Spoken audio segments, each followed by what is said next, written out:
The day the judge read my great-aunt's will, the whole courtroom laughed. Not quiet laughter, not polite hand-over-mouth laughter, but the full, ugly, head-thrown-back kind that echoes off wooden walls and settles into your bones. Men in muddy boots slapped their knees. Women whispered behind their hands while their shoulders shook.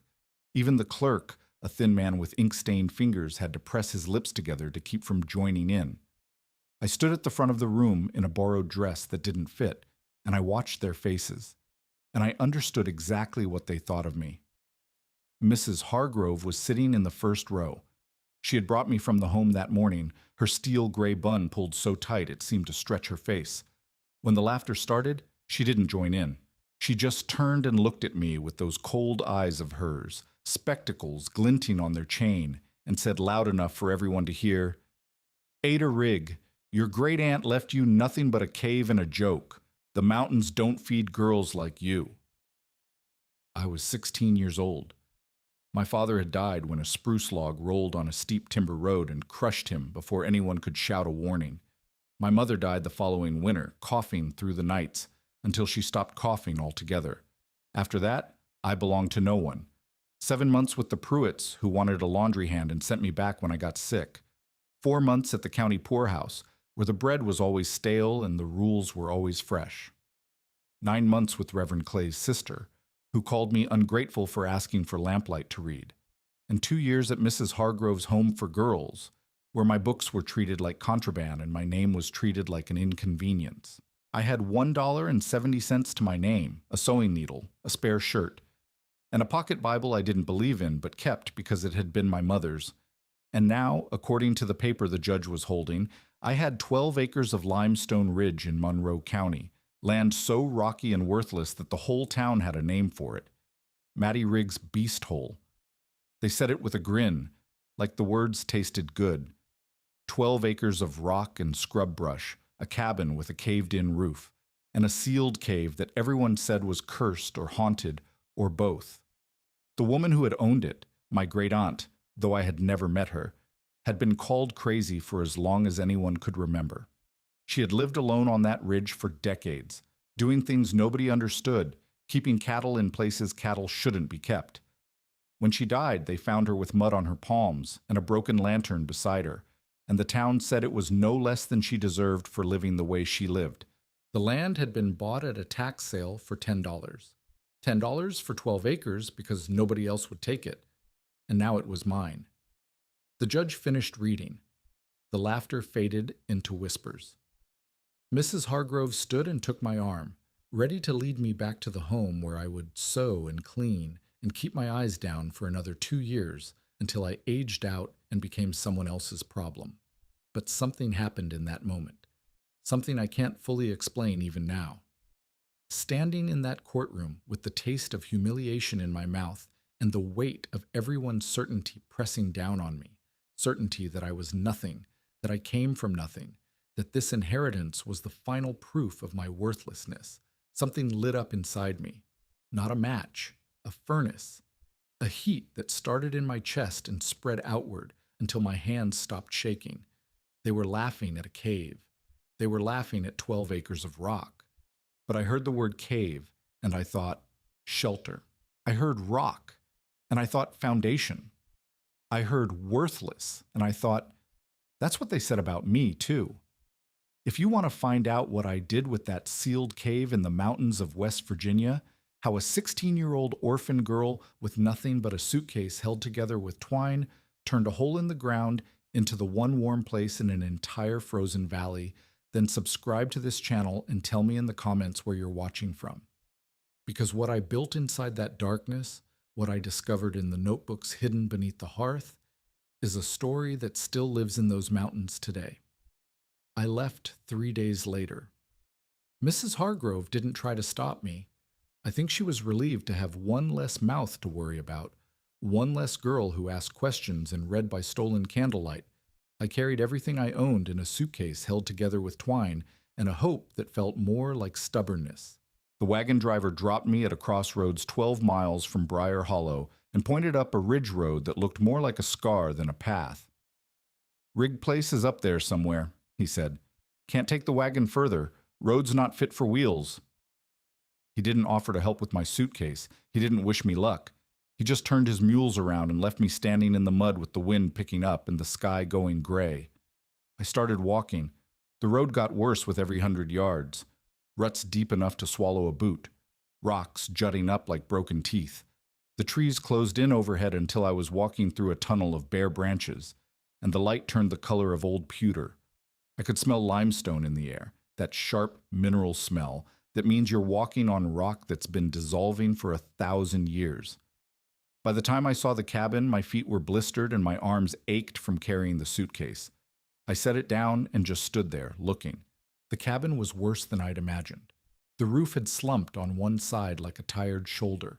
The stone chimney was cracked from top to bottom, held together by nothing but habit. The door hung crooked on its hinges. Behind it, the ridge rose up in a jumble of limestone outcrops and scrub brush, and somewhere in that mess of rock was the cave mouth everyone had laughed about. I walked closer. The windows were dark and filmed with dirt. Through one of them, I could see the shape of a chair, knocked over. Mouse droppings on the sill. This was my inheritance. 12 acres of rock, a cabin that smelled of rot, and 6 cattle so thin their ribs showed like washboards. They were standing in what passed for a pasture, more rock than grass, and they watched me with the dull patience of animals that had stopped expecting anything good. I pushed open the cabin door. It scraped against the floor and something skittered away in the darkness. Inside, the air was thick with the smell of old ash and wet wood. A cast iron pot sat on the hearth, rusted at the rim. The bed frame had collapsed, the rope supports rotted through. In one corner, a flour tin lay on its side, empty except for mouse nests. The floor was packed earth covered with a thin layer of straw so old it had turned gray. I set my suitcase down and stood in the middle of the room, and for a long moment I couldn't move. This was it. This was what the laughter had been about. Matty Rigg's beast hole, they called it. The judge had grinned when he said it. Mrs. Hargrove had smiled that tight smile of hers, the one that meant she was enjoying someone else's misfortune. I was 16 years old. I had $1.70, a sewing needle, a spare shirt, and a pocket Bible I didn't believe in but kept because it had been my mother's. And now I had 12 acres of limestone ridge, a cabin with a caved-in roof, and 6 half-starved cattle. I walked to the hearth and knelt down. The stones were blackened with decades of soot, and the largest one, a flat piece of limestone about 2 feet wide, looked different from the others. Newer, less weathered. I don't know what made me try to move it. Maybe it was the way it sat, slightly crooked, like it had been lifted and set back down. Maybe it was desperation making me look for something, anything, that might make this place less hopeless. The stone was heavy. I had to use the iron poker to lever it up, and when it finally shifted, I saw a dark gap underneath. A cavity in the hearth floor, lined with what looked like oilcloth. My hands were shaking as I reached inside. The oilcloth was wrapped around something. I pulled it out and unwrapped it in the dim light from the doorway, and I found myself holding a stack of notebooks. 13 of them, stitched together with heavy thread, numbered on the spines in charcoal, 1 through 13. I opened the first one. I opened. The handwriting was small and precise, the letters slanting slightly to the right. At the top of the first page, in careful script, it said, Martha Elizabeth Rigg, begun in the year of our Lord, 1861. Being a record of observations and experiments regarding the thermal properties of the limestone cave on the eastern ridge. My great-aunt's journals, hidden in the hearth like something precious, like something someone had wanted to protect. I sat down on the floor with my back against the stone chimney, and I started to read. Matty Rigg had been measuring the cave for 25 years.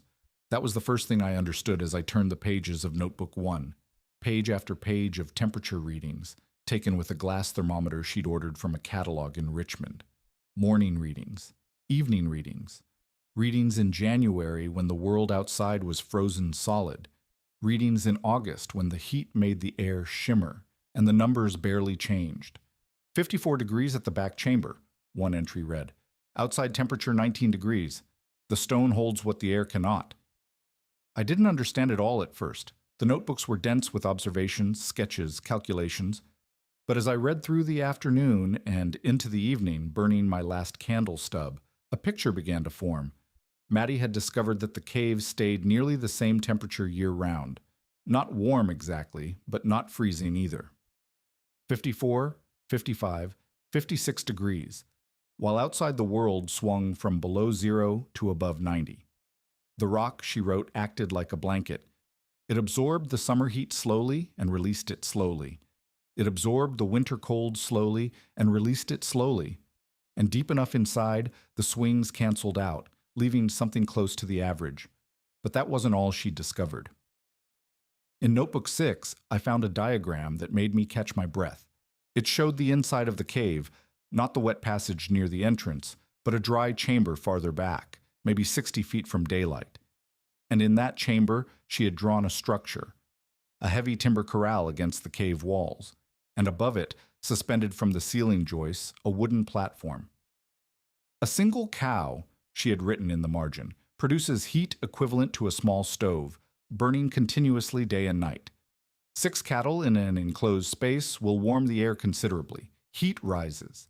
If the ceiling is low enough and the platform positioned correctly, a person sleeping above the herd could rest in warmth while the ground outside freezes. I read that passage 3 times. Heat rises, stone holds, and at the bottom of the page, in handwriting that looked like it had been written quickly, almost urgently, she had added 3 words. Let them laugh. I closed the notebook and sat in the dark, because my candle had burned down to nothing, and I cried.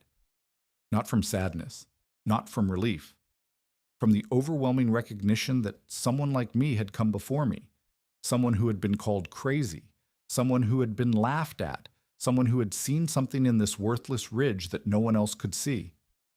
Maddie Rigg had spent 25 years building a theory, testing it, refining it. She had died before she could finish the structure. But she had left the plans. She had left the measurements. She had left everything I needed to know. All I had to do was build it. I should tell you about Maddie because without understanding her, you can't understand what I built or why it mattered. She had come to Monroe County in 1859, a young widow with a small inheritance and no interest in remarrying. Her husband had died of typhoid fever 3 years into their marriage, leaving her with $40 and a reputation as a woman who asked too many questions. She bought the ridge for $10 at a tax sale. The previous owner had abandoned it after 2 failed attempts to farm the thin soil. Everyone told her she was foolish. The land was worthless, too rocky for crops, too far from water, too isolated for cattle. But Maddie wasn't interested in farming. She was interested in the cave. The notebooks told the story in fragments. She had explored every passage, mapped every chamber, measured the air temperature and the rock temperature and the water temperature of the small stream that ran through the lower levels. She had read everything she could find about caves and geology and heat transfer. And slowly, over years, she had developed her theory. The cave could be a shelter, not just from rain or wind, but from cold itself. The stable temperature meant that even in the worst winter, the inside would never freeze. And if you added heat, animal heat, body heat, the continuous thermal output of living creatures, you could create something remarkable, a place where warmth stayed. She had started building the structure in 1874. The notebooks from that period were full of sketches and calculations, load-bearing estimates, timber specifications, ventilation concerns. She had worried about the air.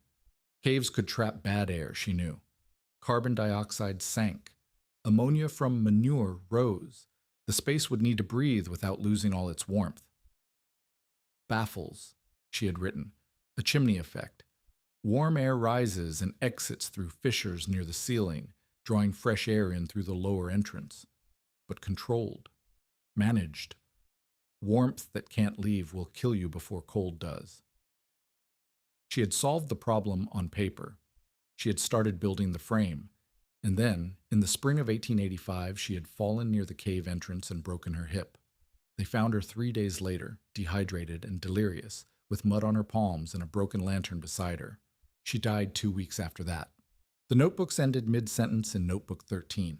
I sat with that unfinished sentence for a long time. She had been writing about the loft platform, about the angle of the supports, about how the canvas baffles should hang, and then nothing. just blank pages, 25 years of work, and she had died before she could prove any of it. I remembered what Etta Crowder had said once, in the church hall when she didn't know I was listening. That Maddie Riggs slept with her beasts like an animal, lived in a hole in the ground like something unholy. It's no wonder God took her the way he did. The whole town had thought she was crazy. They had laughed at her the same way they laughed at me, but the notebook said otherwise. The notebook said she had been right about everything. The temperature readings proved it. The calculations checked out. The design was sound. She hadn't been crazy. She had been early, and she had left me everything I needed to finish what she started. I made my decision that night sitting in the dark cabin with the notebook stacked beside me. I would not go back to Mrs. Hargrove. I would not beg for a place at another family's table. I would not let this ridge defeat me the way everyone expected it to. I was going to finish Maddie Riggs' work. I was going to build the things she had designed. And when winter came, I was going to prove that the woman they called crazy had been right all along. Heat rises, stone holds, let them laugh. The first 3 weeks nearly killed me. I don't say that for dramatic effect. I mean it literally. I had no food except what I could find. The flour tin was empty. The root cellar behind the cabin held nothing but old potatoes gone soft and sprouting. The cattle were too thin to slaughter, and besides, I needed them. They were the heat source for everything I planned to build. I learned to set snares from one of Maddie's notebooks. She had a section on survival skills that I hadn't noticed at first. I caught a rabbit the second week, and I ate it so fast I made myself sick. I found wild onions growing near a seep spring. I dug burdock root and chewed it raw because I was afraid to waste matches on a fire. I lost weight I didn't have to lose. My dresses hung loose. My hip bones jutted out. At night, I lay in the cabin with the wind whistling through the gaps in the walls, and I shook with cold and hunger and something that might have been fear if I'd had the energy for fear. There were moments, I'll be honest about this, when I thought about walking back to Briar Hollow. I could beg Mrs. Hargrove to take me back. I could say I'd been foolish, that she was right, that the mountains don't feed girls like me.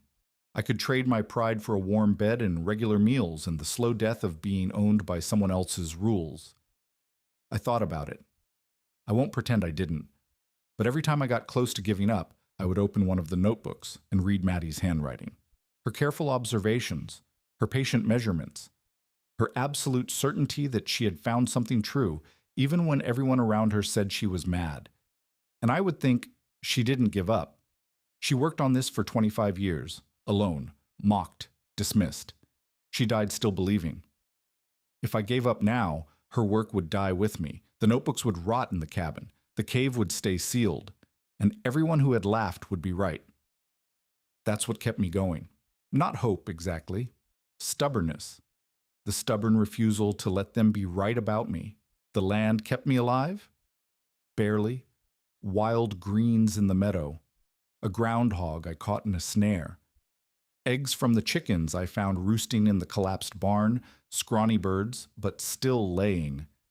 I traded 2 of those eggs for a pound of cornmeal in town, walking the 12 miles each way with blisters on my feet and my stomach growling.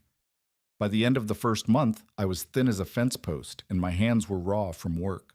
But I was still alive, and I had started to clear the cave entrance. The cave mouth was choked with debris, a slump of rock and dead vines and years of accumulated dirt. Maddie's notebook said the passage opened up about 30 feet in, leading to the dry chamber where she had planned to build. But getting there meant moving stone. I worked with my bare hands at first, then with a rusted shovel I found in the barn. I hauled rocks out of the entrance one at a time, stacking them in a pile that grew slowly over the days. The work was brutal. My shoulders ached, my back screamed. I developed blisters that broke and bled, and then calloused over into hard yellow pads. 15 feet in, I found the first sign that Maddie had been here before me.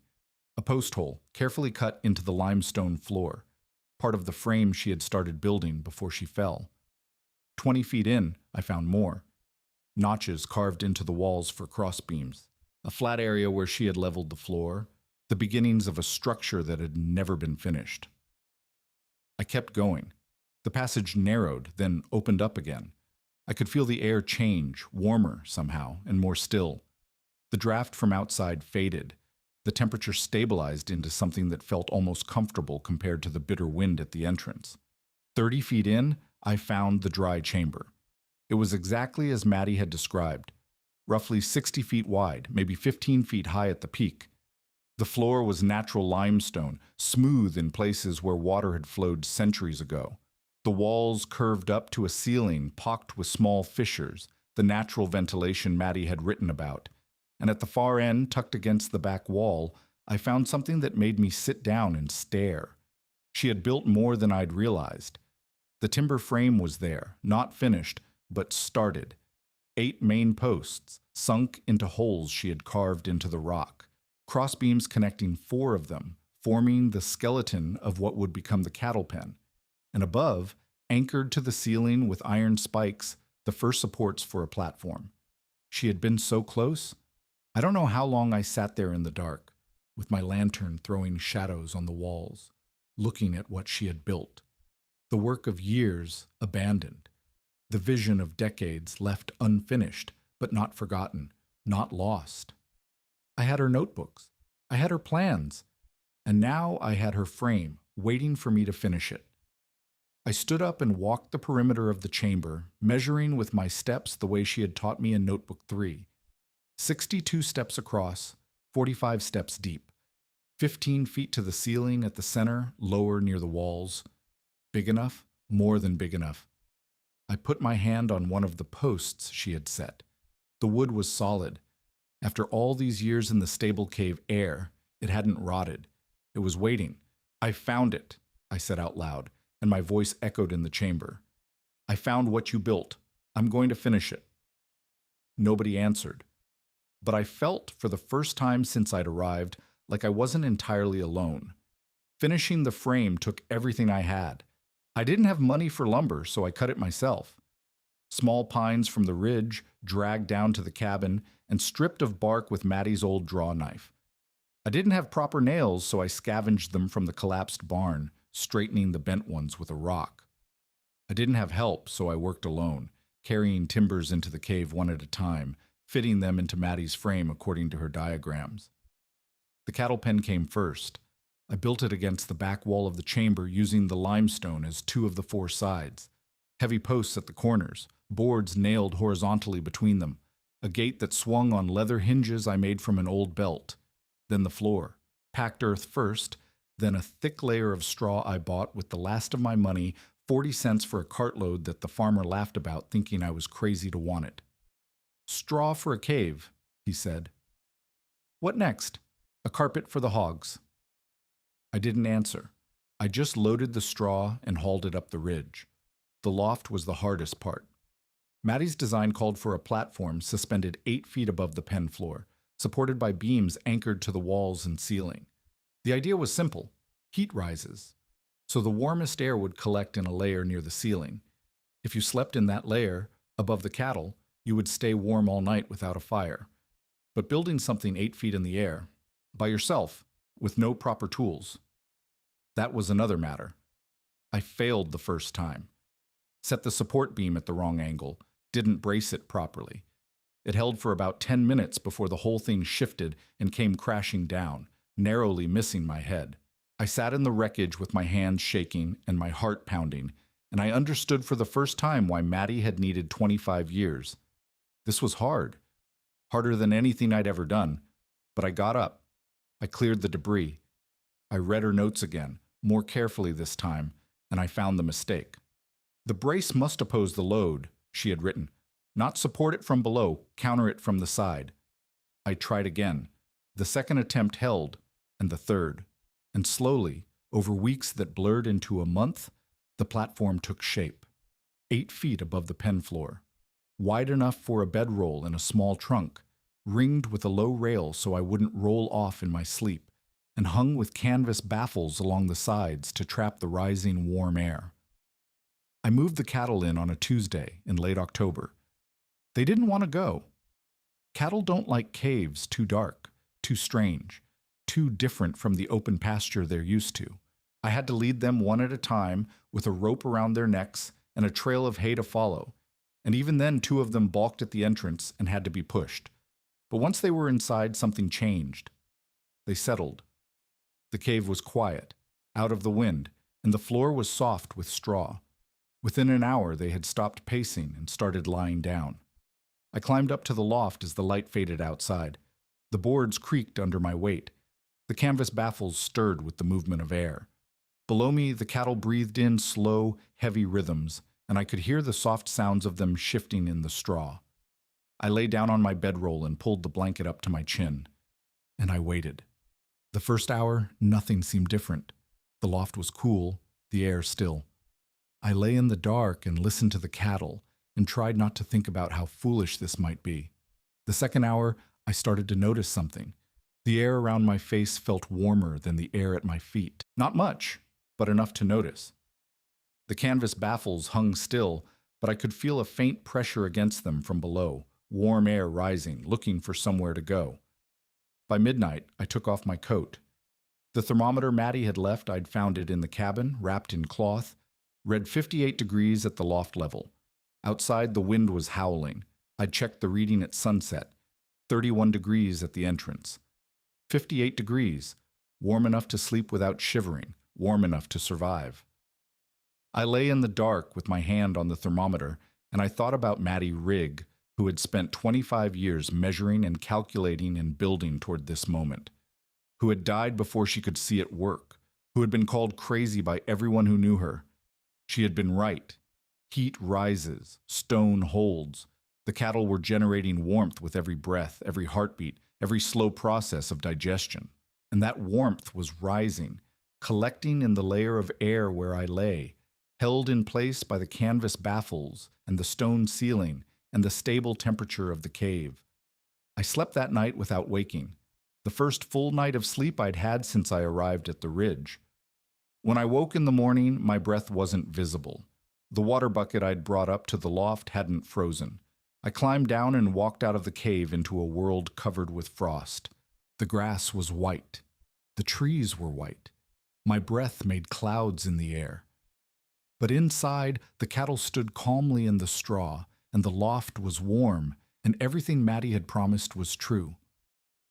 I stood at the cave entrance with the cold wind on my face and the warmth at my back, and I felt something I hadn't felt in years. Powerful. I didn't hear him coming.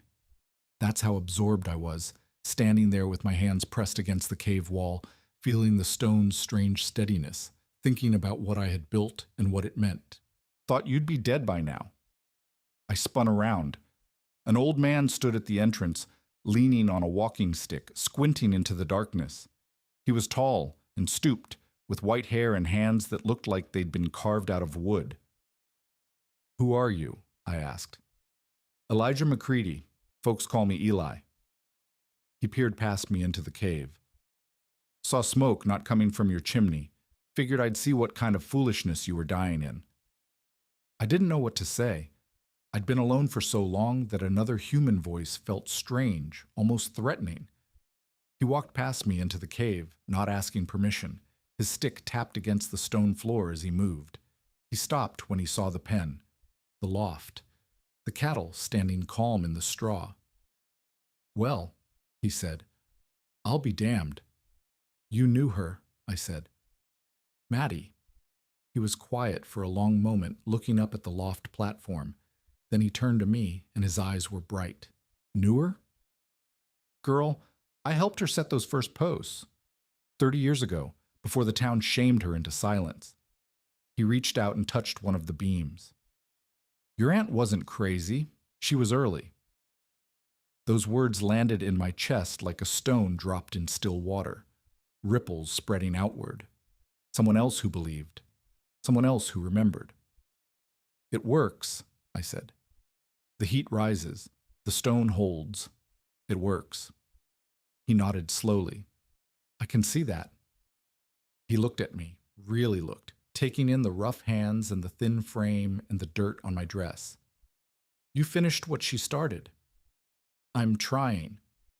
"Trying's good." He tapped his stick against the floor.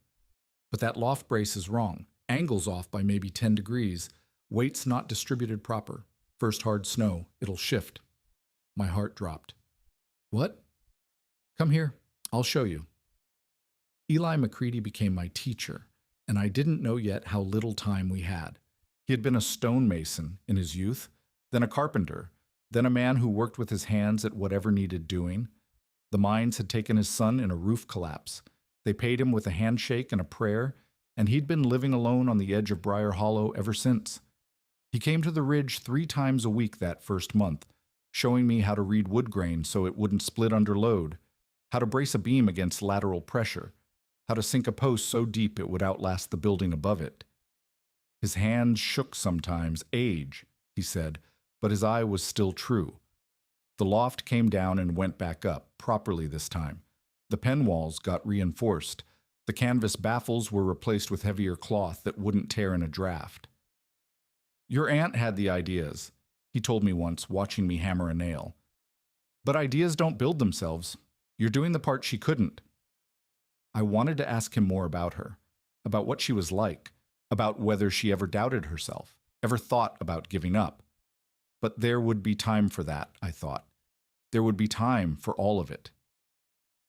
The cave was producing heat. The cattle were healthy. The system was starting to work. What I didn't know was that the worst winter in 50 years was 3 months away. Eli taught me things the notebooks couldn't. How to read the wood before you cut it, running your thumb along the grain to feel where it wanted to split. How to sink a post into limestone using a star drill and a sledgehammer, working in patient quarter turns until the hole was deep enough to hold. How to brace for weight you couldn't see yet, building strength into a structure before it was tested. Your aunt was a thinker, he said one afternoon, watching me notch a beam. Had ideas that ran ahead of her hands. Me, I'm the opposite. Hands know things my head never figured out. He showed me a memory once. We were sitting at the cave entrance, eating cornbread I'd made from the last of my traded meal, and he pointed at a spot near the back wall of the chamber. She stood right there, he said. 1875, maybe 76, had a candle in one hand and a notebook in the other. I asked her what she was doing, and she held the candle up near a crack in the ceiling. The flame bent sideways, air moving through. She said, "Eli, do you see that? The cave breathes. If it breathes, it can live." He shook his head. I laughed at her. Told her caves don't breathe. Caves just sit there being dark and cold.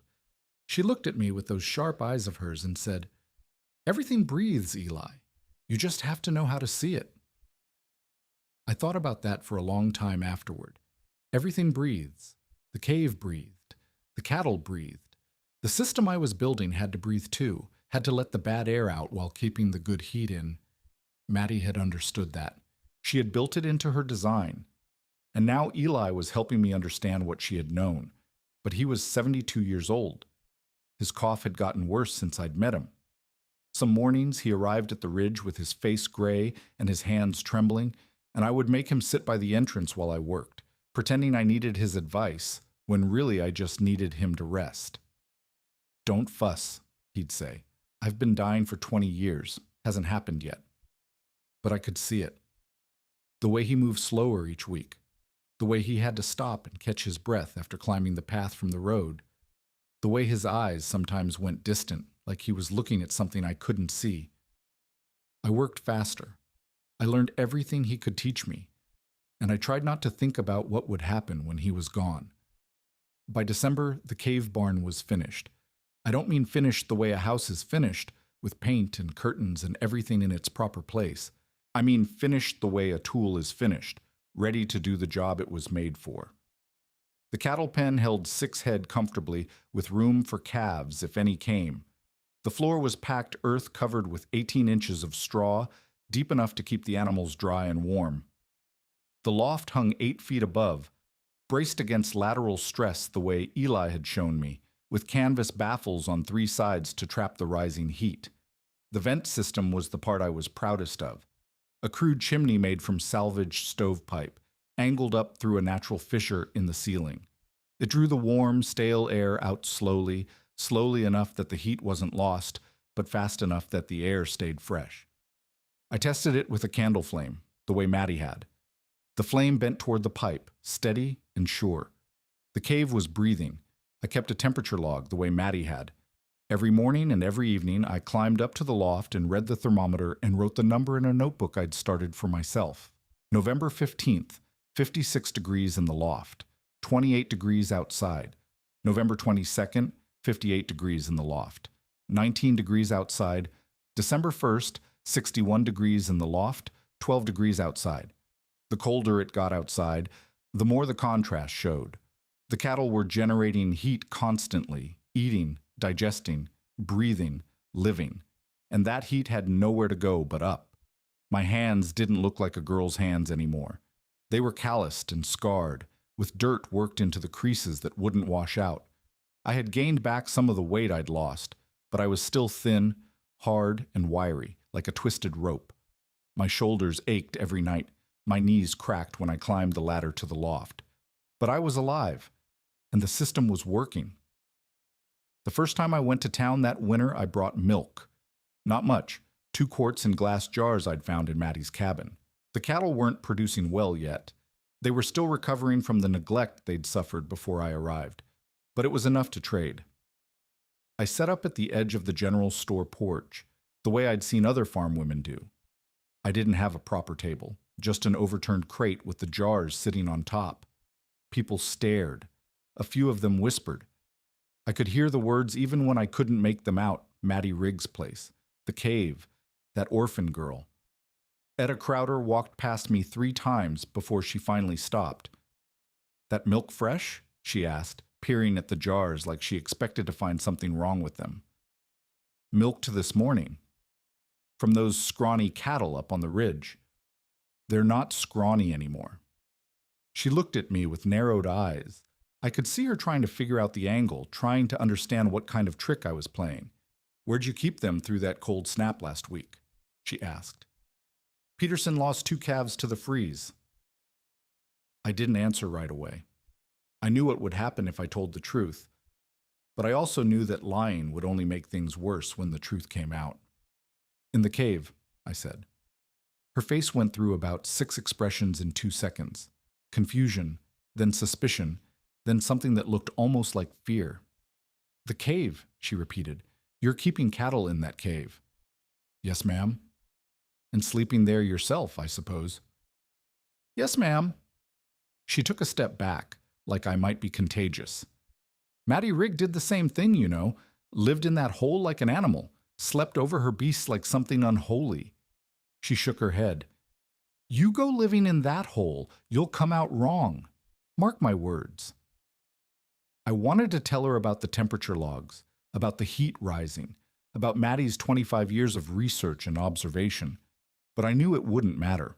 People like Etta Crowder didn't believe in evidence. They believed in what they already knew. "Maybe," I said, "but I'll come out alive."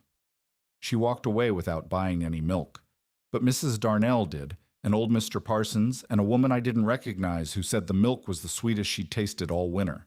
I sold both quarts. I bought cornmeal and salt and a packet of needles with the money, and I walked home knowing that word would spread. The orphan girl was living in Maddie Riggs' cave. The orphan girl was sleeping over her cattle like a beast. Let them talk. The system was working. That was all that mattered. Silas Morrow found me at the general store 2 weeks later. I was buying rope. I needed to rig a better hoist for the hay I was hauling into the cave, and he appeared beside me like a shadow, leaning against the counter with his arms crossed. "Ada Rigg," he said. "Heard you've been busy up on that ridge." I didn't look at him. "I've been working." "Working?" He smiled, but there was nothing friendly in it. "Building things in that cave your crazy aunt left you." "She wasn't crazy." "No?" He leaned closer. I could smell tobacco on his breath. "Whole town thought so. Whole town still thinks so. And now here you are doing the same fool thing she did." I paid for my rope and turned to leave. He stepped in front of me. "Here's the thing," he said, his voice dropping low. "That ridge of yours sits right where a good road could go. Straight run from the timber camps to the rail depot. Save haulers 2 hours each way. Mr. Clement, you know Mr. Clement, owns half the timber rights in the county. He's been wanting that land for years." "It's not for sale." "Everything's for sale, girl. Just a matter of price." He tilted his head. "Or circumstances. You miss one tax payment, county takes the land. I buy it for pennies. You go back to wherever orphans go. I felt my hands shaking, but I kept my voice steady. I won't miss any payments. We'll see. He stepped aside to let me pass. Winter's long, Ada Rig. Things happen. Accidents, fires. A girl alone on a ridge with nobody to help her. Anything could go wrong. I walked out of the store without looking back, but I could feel his eyes on me all the way down the street. The man from the experiment station arrived in February. I didn't know what an experiment station was at first. He explained it while standing at my cabin door, his coat dusted with snow and his spectacles fogging in the warm air. Agricultural research, he said. The state funds scientific investigation into farming methods. I'm attached to the new station at the University Chemistry and Meteorology, primarily. He pulled a card from his pocket and handed it to me. Alonzo Hardigan, I heard about your operation from a colleague who passed through Briar Hollow last month. My operation? The cave, the livestock shelter, the thermal management system. He was practically bouncing on his heels. I've read about similar principles in European agricultural journals, but I've never seen them applied in Appalachian conditions. May I see it? I didn't know what to say. No one had ever called what I was doing a system before. No one had ever suggested it might be worth studying. I took him to the cave. He spent 3 hours inside, measuring and noting and asking questions. He was particularly interested in the temperature logs. He compared my readings to his own instruments and pronounced them remarkably consistent. He examined the vent system and the baffles and the way the loft was positioned to capture the rising warm air. This is remarkable, he said finally, standing in the middle of the chamber with his notebook clutched to his chest. Truly remarkable. The principles are sound: cave thermal mass, metabolic heat generation, convective stratification. But the application, the practical engineering? He shook his head. Why doesn't anyone know about this?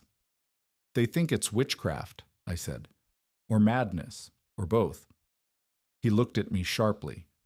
Who designed this? My great-aunt, Martha Rigg. She worked on it for 25 years. 25 years. He wrote something in his notebook. And the documentation? 13 notebooks, temperature logs, construction diagrams, theoretical calculations. All of it. He was quiet for a moment. Then he reached into his bag and pulled out a thermometer, a proper scientific one, with a brass case and precise markings. Keep this, he said. Continue your logs. I'll return in the spring with proper instruments, and we'll document this formally. If your aunt's work is as thorough as you say— He paused. Miss Rigg, this could change how people think about winter shelter throughout the mountain regions.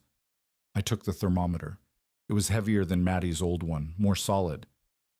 She died before she could prove any of it, I said. The town thought she was crazy. Mr. Hardigan looked around the chamber, at the cattle standing calm in the straw, at the loft hanging warm above them, at the 25 years of work that had finally become something real. They were wrong, he said.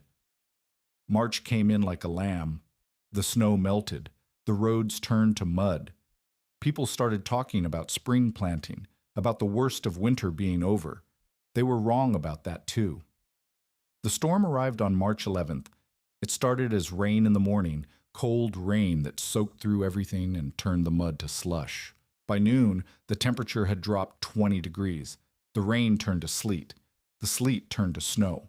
By nightfall, the wind was screaming. I'd seen winter storms before. I'd lived through cold snaps that killed livestock and froze wells solid.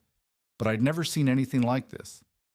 The snow came sideways, driven by a wind that howled like something alive. It piled in drifts that buried fences and blocked doors. The temperature kept dropping, 20 degrees, then 10, then below zero.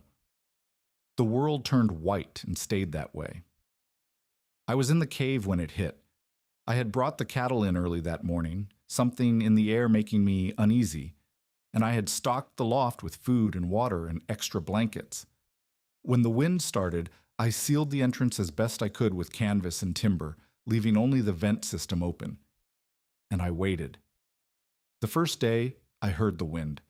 That was all, just the wind, a constant roar that made the cave walls vibrate. The cattle were restless at first, but they settled as the hours passed. The loft stayed warm, 62 degrees, while the world outside tried to kill everything in it. The second day, the sound changed. The wind dropped, but the cold deepened. I could feel it pressing against the cave entrance, trying to get in. The thermometer at the entrance read 4 below zero. The thermometer in the loft read 59. The third day, I ran out of water. I had brought buckets from the spring, but they were empty now, and the spring was buried under 4 feet of snow. I melted snow over a small fire at the entrance, rationing the water between myself and the cattle. It wasn't enough. My lips cracked. The cattle bawled with thirst. But we were alive. On the fourth day, I heard something I didn't expect. A voice. Faint, almost lost in the wind. Someone calling my name. I pushed through the canvas at the entrance and found Eli standing in the snow, leaning on his stick, his face gray and his beard crusted with ice. "You damn fool," I said, pulling him inside. "You could have died." "Wanted to see," he gasped. "Wanted to see if it worked." I got him up to the loft, wrapped him in blankets, gave him water. His hands were blue with cold, but his eyes were bright. 60 degrees, he said, reading the thermometer. 60 degrees while the world freezes. He laughed, a thin sound that turned into a cough. Maddie was right. She was right about everything. The storm lasted 7 days. When it finally broke, I walked out of the cave into a world I barely recognized. The snow was drifted higher than my head in places. Trees had snapped under the weight of ice. The road to town was gone, not blocked, gone, buried under a white blanket that showed no trace of where it had been. I made my way toward Briar Hollow on the third day after the storm. The walking was brutal, snow up to my thighs, wind still bitter, the sun reflecting off the white until my eyes ached. What I found was worse than I'd imagined. The Peterson farm had lost its barn. The roof had collapsed under the snow, and 4 cattle had frozen inside. I could see the shapes of them through the broken walls, stiff and still. The Darnell place had burned. They'd been feeding the fire with furniture, then floorboards, then anything that would catch. A spark had jumped to the curtains. They'd saved the children but lost everything else. Mrs. Darnell was standing in the yard when I passed, staring at the charred timbers with a look I recognized. The look of someone who has lost the thing they couldn't afford to lose. The town itself was chaos. The general store had run out of flour 3 days ago. The well in the square had frozen solid, not just the surface, but deep down, the pipe cracked by the cold. People were melting snow for water, rationing food, burning what they could find for heat. And the cold wasn't done. The temperature had risen to 12 degrees, but another front was coming. Everyone knew it. Everyone could feel it in the air. I went home and counted what I had. 6 cattle, alive and healthy. Milk, not much, but some. The cows still producing in the warmth of the cave. The spring near my cabin was flowing again, fed by groundwater that never froze. And in the loft, where the temperature held steady at 60 degrees, I had food enough for another week. I had enough. More than enough, by the standards of that terrible March. And I knew, standing in the cave with the warmth rising around me, what I was going to have to decide. The first knock came on the 15th of March. I was in the loft, mending a tear in the canvas baffles, when I heard it. A sound at the cave entrance, someone calling, their voice thin and desperate. I climbed down and pulled back the canvas. And Etta Crowder stood in the snow. She was carrying a bundle in her arms, a child wrapped in quilts, only his face showing, her grandson. His lips were blue, his eyes were closed. She didn't say anything. She just stood there holding him out to me like an offering. I thought about what she had said, sleeping over beasts like something unholy. You'll come out wrong. I thought about the way she had looked at me in front of the general store, like I was something to be afraid of. And then I stepped aside and said, "Come in." The cave was warm. The child's eyes fluttered open as the heat touched his face. Etta sank to her knees on the straw, still holding him, and she cried without making a sound. I brought them up to the loft. I gave them water, warm milk, a blanket. The boy's color came back slowly, first his lips, then his cheeks, then his hands. He fell asleep pressed against his grandmother, and Etta finally looked at me. "I'm sorry," she whispered. "I didn't know." I didn't say anything. I didn't have to. She came back the next day with her neighbor. The day after that, 6 families came. They arrived in groups carrying children and bundles of food and whatever they had left that was worth saving. The cave mouth became a procession, tired faces, frozen hands, the desperate hope of people who had run out of options. I let them all in. I didn't ask what they had said about me. I didn't ask what they had said about Maddie. I just pointed to the loft and the straw and the cattle that stood patient and warm in their pen, and I said yes. The Darnells came with nothing but the clothes they were wearing. I gave them a corner of the loft and a share of the milk. The Petersons came with their surviving cattle, 2 cows, thin and shaking. I let them into the pen with mine. Old Mr. Parsons came alone, walking on feet so cold he couldn't feel them. I wrapped them in warm cloths and made him drink heated water until the color came back. And on the 5th day, Silas Morrow's hired man came leading 3 cattle by rope. "Mr. Morrow's compliments," he said, not meeting my eyes. He asks if there's room. I looked at the cattle. They were good animals, better fed than most because Silas had money. They would take up space. They would eat the straw I'd saved. They would be one more burden in a place already stretched thin. I thought about what Silas had said in the store. Accidents, fires, a girl alone on a ridge. "There's room," I said. The hired man nodded and led the cattle inside. He didn't say thank you. He didn't have to. Eli found me that evening, sitting at the cave entrance, with my back against the stone. The cave was full of people now, 17 by my count, plus the cattle, plus the constant noise of children, and the smell of bodies, and the work of keeping everyone fed and watered and warm. I hadn't slept in 2 days. My hands were shaking with exhaustion.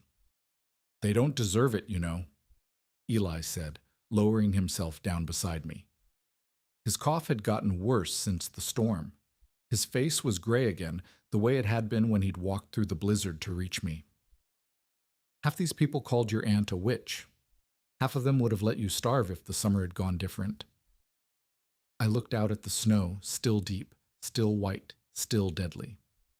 "Maybe you're right," I said. "I am right." I thought about Maddie, about 25 years of work, alone, mocked, dismissed, about the notebooks hidden in the hearth because she knew no one would believe her, about the letter she had written to Mrs. Hargrove, the one asking to take me in, the one that had been thrown away or burned or lost. She had built this for someone, not for the people who laughed at her, for someone who would come after, someone who would understand, someone who would finish what she started. And now that someone was me. "Maybe they don't deserve it," I said. "But the warmth doesn't know that. It just rises." Eli was quiet for a long moment. Then he put his hand on my shoulder, his old hand, rough and scarred from decades of work, and he squeezed once. "Your aunt would be proud," he said. The second front came and went. The snow melted slowly, then faster, then all at once in a week of warm rain that turned the valley to mud. The people left the cave one by one, going back to their farms and their homes and their lives. Some of them thanked me, some of them didn't. But they remembered. When the spring planting came, families I had sheltered brought me seeds and tools and offers of help. When the county tax bill arrived, I found that someone had already paid it anonymously through the clerk's office with no name attached. When I walked through Briar Hollow now, people nodded to me. Not warmly, not yet. But they nodded. And on a morning in April, Mrs. Hargrove came. I was in the garden. I had started one near the cabin, turning over the thin soil with a borrowed spade, when I saw her wagon coming up the ridge road. She was driving herself, which surprised me. I had never seen her outside the orphanage walls without someone to handle the horses. She climbed down and stood at my fence line. She was wearing black, as always, but she looked smaller somehow, older. Her steel gray bun had gone white at the edges. "Miss Rigg," she said. Her voice was steady, but her hands weren't. "May I come in?" I set down my spade. I walked to the fence. Why? She flinched like I'd struck her, but she didn't leave. Because I was wrong, she said. The words came out stiff, like they hurt. About you. About your aunt. About... She stopped, swallowed. About everything. I opened the gate. She walked through it like she was walking into a courtroom. We stood in my garden, surrounded by turned earth and the smell of spring, and she told me. Your aunt wrote me a letter, she said. In 1881, she had heard about you, heard that your mother had died, that you were being passed from family to family. She asked me to send you to her. I felt something in my chest go tight. What did she say? That she had room for a girl who liked to read, that she would teach you what she knew, that you would be, her voice broke, that you would be safe. And you didn't send me. No. Why? She was quiet for a long moment. When she spoke again, her voice was barely above a whisper. Because I thought she was mad. Because I thought I was protecting you from a crazy old woman who lived in a cave. She looked at me and her eyes were wet. Because I was afraid that if girls like you had somewhere else to go, there would be no one left for me to save. I let that sit between us, the truth of it, the smallness of it. She could have taken me, I said. 5 years ago. I could have learned from her. I could have helped her. She wouldn't have had to die alone. Mrs. Hargrove nodded. She didn't try to argue. She didn't try to explain. I burned the letter, she said. I told myself it was for your own good, but it wasn't. It was for mine. I should have hated her. I had every right to hate her. But standing there in my garden with the cave warm behind me and the spring sun on my face, I found that I didn't have room for hate anymore. I forgive you, I said. Not because you deserve it, because I won't live carrying your choice like a stone in my pocket. She closed her eyes. A tear ran down her cheek, following the lines of her face. Thank you, she whispered. I didn't say anything else. I didn't have to.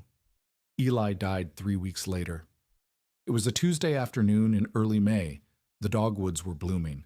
The cattle were out in the pasture, fat and lazy in the warm sun. I had made soup for lunch, wild onions and rabbit, and the first greens from my garden, and Eli had come to share it. We sat on my porch, eating from tin cups, watching the light move across the valley. Good soup, he said. Thank you. Your aunt would have burned it. He smiled. Mattie could do many things, but she could not cook. I laughed. He coughed, and then he went quiet. When I looked over, his eyes were closed. The cup was still in his hand, the soup still warm. He looked peaceful, like he was listening to something I couldn't hear. He never opened his eyes again. I buried him near the cave mouth, under a flat limestone slab I dragged from the ridge. I planted wild mint on the grave, because he had always liked the smell of it. And I stood there for a long time, looking at the stone, thinking about everything he had taught me. Your aunt wasn't crazy. She was early. He had left me his carpenter's brace and his good auger and a letter, folded and sealed, that I found in his cabin when I went to collect his things. The letter named me as the keeper of Mattie's notebooks. In case, he had written in his shaking hand, the town tries to rewrite her again. They wouldn't. I would make sure of that. I married a man named Samuel Coe 3 years later. He was a quiet widower from the next valley over, a man who listened more than he talked and who never once laughed at the cave. He helped me expand the timber frame and build a proper cabin near the entrance. He learned the temperature log habit and kept it up when I was too tired. We had 2 children. They grew up knowing the cave the way other children knew their backyards, every passage, every chamber, every trick of the air and stone. The experiment station sent researchers in 1891. Mr. Hartigan came back with proper instruments and a team of assistants, and they spent 3 weeks measuring and documenting everything Mattie had built. They published a bulletin about it, Subterranean Livestock Shelter in Karst Terrain, a case study from Monroe County, and credited Martha Elizabeth Rigg by name. I taught apprentices, young men and women from the valley who wanted to learn what Mattie had discovered. I showed them the notebooks, the temperature logs, the 25 years of observation that had made everything possible. Some of them built their own versions on their own land, most of them didn't, but they all remembered. My hands grew old, my hair turned gray. The valley changed around me, new roads, new buildings, the telegraph, and then the telephone. But the cave stayed the same, 55 degrees year-round, indifferent to drought and frost and the passage of time. I kept the temperature log until my eyes got too bad to read the thermometer. By then, I had 40 years of records, 40 years of proof that Matty Rigg had been right about everything. I died on a Tuesday morning in October 1932. I was kneeling in the garden, my hands in the soil, planting bulbs for a spring I wouldn't see. The sun was warm on my back. The air smelled of turned earth and the mint that had spread from Eli's grave across half the hillside. My daughter found me an hour later. She said I looked peaceful. She said I looked like I was listening. Maybe I was. Maybe I heard something in that last moment, Maddie's voice, or Eli's, or the slow breath of the cave that had kept me warm through so many winters. The funeral was small. The cave was full. They put Maddie's notebooks in a glass case at the County Historical Society. Next to them, they placed her original thermometer and a photograph of the cave interior, taken by Mr. Hartigan's team in 1891. The plaque underneath reads, Martha Elizabeth Rigg, 1829 to 1885, pioneer of subterranean thermal shelter. Her work, completed by her great-niece Ada Rigg Coe, provided refuge for 17 families during the Great Blizzard of 1888. In the courtroom where they read her will, they had laughed. They had called it a cave and a joke. They had said, the mountains don't feed girls like me. But the mountains did feed me. And the cave kept me warm. And the woman they called crazy turned out to be the one who saw clearly. Heat rises. Stone holds. Let them laugh. They're not laughing anymore. So let me ask you something. Not about caves or cattle or the way heat moves through stone. Something simpler than that. Something closer. What have you inherited that everyone said was worthless? Maybe it's not a piece of land. Maybe it's a skill nobody values, or a passion nobody understands, or a part of yourself you've learned to hide because people laughed at it once. Maybe it's a dream you gave up on because the world told you it was foolish. What cave have you been standing outside of, afraid to go in? What stone have you not turned over because someone told you there was nothing underneath? I was 16 years old when I walked onto that ridge with a suitcase held together by twine. I had $1.70. I had no training, no tools, no help. Everyone who knew me expected me to fail. Most of them wanted me to fail, but I had something else. I had the work of someone who came before me, someone who saw what nobody else could see and spent 25 years proving it. I had her notebooks and her measurements and her stubborn belief that the world could be understood if you paid attention long enough. And I had a choice. I could believe what they told me about myself, that I was nothing, that I came from nothing, that the inheritance was a joke. Or I could pick up a shovel and a hammer and a measuring tape and find out for myself. The cave didn't care what people thought about it. The heat rose anyway. The stone held anyway. The system worked because it was true, not because anyone believed in it. Maybe you have something like that. Something true that nobody sees yet. Something that works even when nobody's watching. Something you inherited from a person, from a place, from a version of yourself you've tried to forget that everyone told you was worthless. It might not be worthless. It might be the most valuable thing you'll ever own.